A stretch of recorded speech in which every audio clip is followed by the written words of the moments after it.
కొంతమంది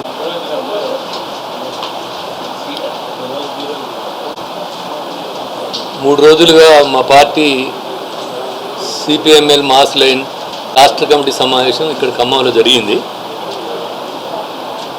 జాతీయ అంతర్జాతీయ పరిస్థితులు, ప్రజలు ఎదుర్కొంటున్నటువంటి అనేక సమస్యల మీద చర్చ జరిగింది.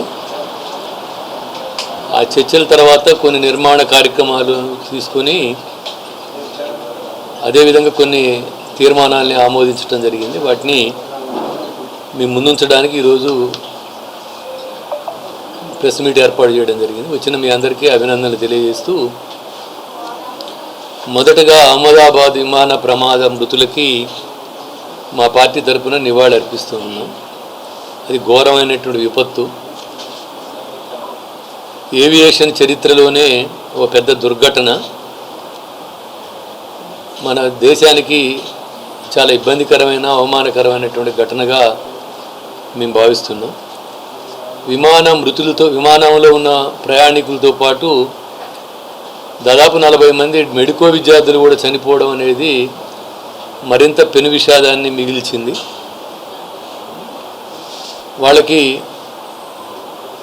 విమాన ప్రమాదంలో మృతి చెందినటువంటి వాళ్ళకి, ఇతర గాయపడ్డటువంటి వాళ్ళకి 5 కోట్ల రూపాయల పరిహారం ఇవ్వాలనేటువంటిది మేము డిమాండ్ చేస్తూ ఉన్నాం. అదేవిధంగా మొత్తం ప్రభుత్వం తన విధానాన్ని సమీక్షించుకోవాల్సిన అవసరం ఉందని కూడా మేము భావిస్తున్నాం. మొత్తం ప్రైవేటీకరణ చేయడం ద్వారా విమానయాన రంగం అభివృద్ధి చెందుతుంది అనేటువంటి పద్ధతుల్లో నరేంద్ర మోడీ ప్రభుత్వం పెద్ద ఎత్తున ఏవియేషన్ రంగాన్ని ప్రైవేటీకరణ చేసింది. అహ్మదాబాద్ ఎయిర్పోర్టునేమో అదానికి కట్టబెట్టింది. అదేవిధంగా ఎయిర్ ఇండియానేమో టాటాకి కట్టబెట్టింది.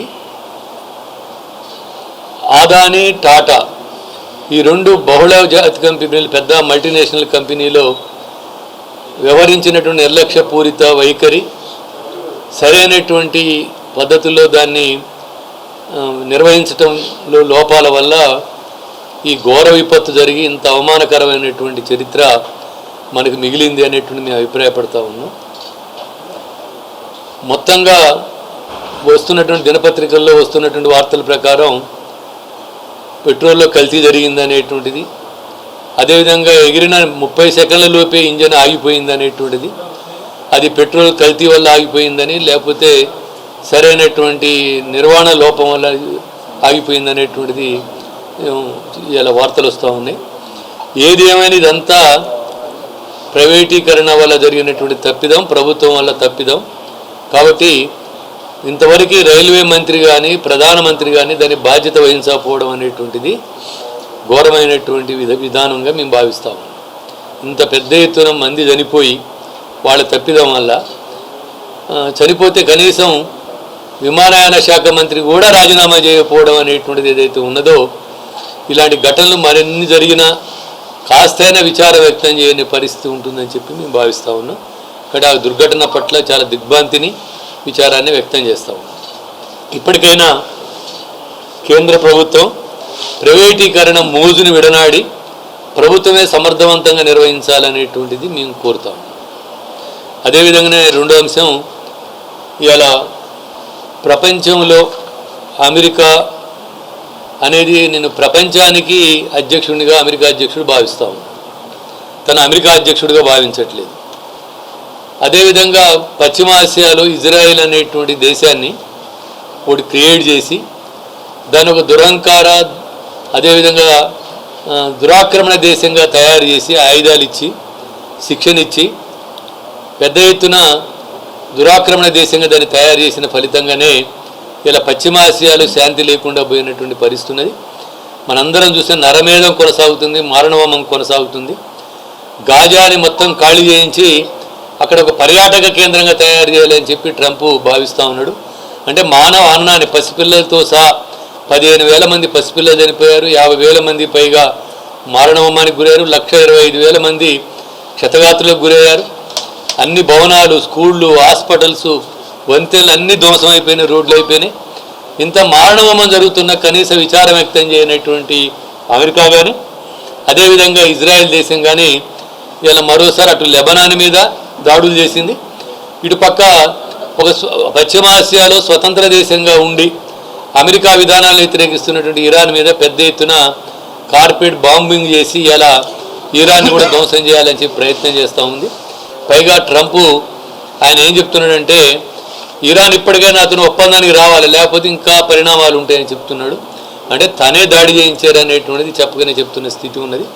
కాబట్టి అమెరికా అండదండలతో ఇజ్రాయెల్ పశ్చిమాసియాలో సాగిస్తున్న నరమేధానికి, మారణహోమానికి, దురాక్రమణ దాడులకు వ్యతిరేకంగా దేశవ్యాప్తంగా వామపక్ష పార్టీలు, మన రాష్ట్రంలో కూడా వామపక్ష పార్టీలు, మన రాష్ట్రంలోనైతే 19వ తారీఖు నిరసన కార్యక్రమం తెలియజేయాలని చెప్పి పిలుపునిచ్చినాయి. అన్ని జిల్లా కేంద్రాల్లో నిరసన ర్యాలీలు చేయాలా, ఈ గాజాని పాలస్తీనాని స్వతంత్ర దేశంగా ప్రకటించాలా, అక్కడ ఉన్నటువంటి దాడుల్ని ఆపాలా, మారణహోమాన్ని ఆపాలని, అట్లా ఇరాన్ మీద లెబనాన్ మీద చేస్తున్నటువంటి దాడులను కూడా ఆపాలని చెప్పి డిమాండ్ చేస్తూ 19వ తారీఖు కార్యక్రమాన్ని విజయవంతం చేయాలని కోరుతా ఉన్నాం. అట్లాగే మూడో అంశం ఏంటంటే రేవంత్ రెడ్డి ప్రభుత్వం అధికారంలోకి వచ్చి సంవత్సరంన్నర కాలం దాటింది. ఇప్పటి వరకు ప్రభుత్వం చాలా అస్తుబిస్తుగా నడుస్తుంది అనేటువంటిది మేము అభిప్రాయపడతా ఉన్నాం. పాలన మీద పట్టు లేదు. అదేవిధంగా ఇచ్చినటువంటి వాగ్దానం జరిగింది. మన రాష్ట్ర ప్రభుత్వ 6 గ్యారంటీల అమలు అస్తవ్యస్తంగా ఉంది అనేటువంటిది కనపడుతుంది. దాన్ని ప్రజలందరూ కూడా వ్యతిరేకిస్తున్నటువంటి విషయం మరి పాలకులకి అర్థమవుతుందో లేదో అర్థం కావటం లేదు. ఇలా ఆదివాసీ గిరిజనులు,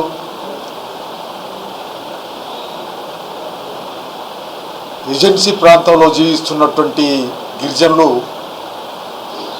పోడు సాగు చేసుకుంటున్నటువంటిది ఉంది. ఆ పోడుకి పట్టాలు కావాలని ఎప్పటి నుంచో సాగుతున్నటువంటి ఆందోళనల ఫలితంగా ఓ చట్టం చేశారు.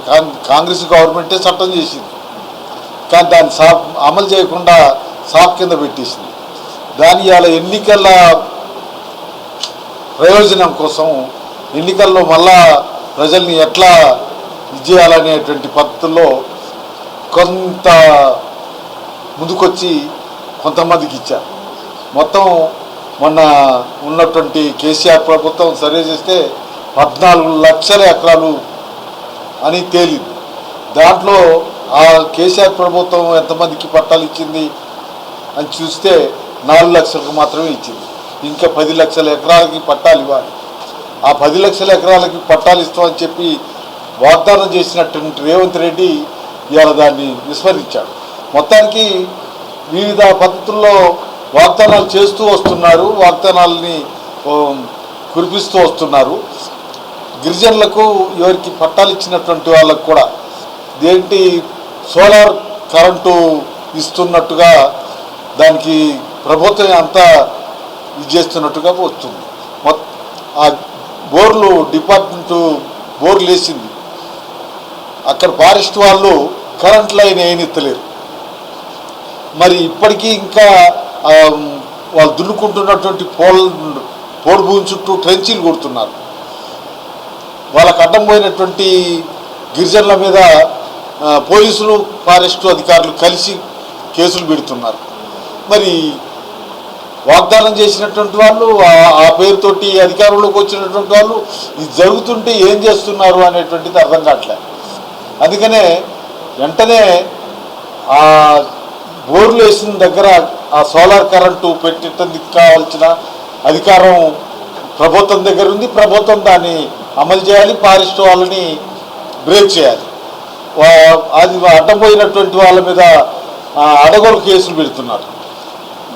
ఈ సోలార్ కరెంట్ పెట్టే అధికారులు డిపార్ట్మెంట్ ఏదైతుందో వాళ్ళు అంటున్నారు, సార్ మేము పోయి పనిచేస్తే మా మీద కేసులు పెడతారు సార్, అదేదన్నా గవర్నమెంట్ నుంచి క్లియరెన్స్ వస్తే తప్ప మేము కరెంటు వేయలేము, సోలార్ కరెంటు పెట్టలేము, కరెంట్ లైన్ ఇవ్వలేము సార్ అని వాళ్ళు అంటున్నారు. అందుకనే ఎంతసేపు వాగ్దానాలు హామీలు ఇవ్వటం తప్ప వాటిని అమలు చేసే తీరు కనపట్టలేదు. ఇప్పటికైనా వాళ్ళ పోడు భూములకి పట్టాలు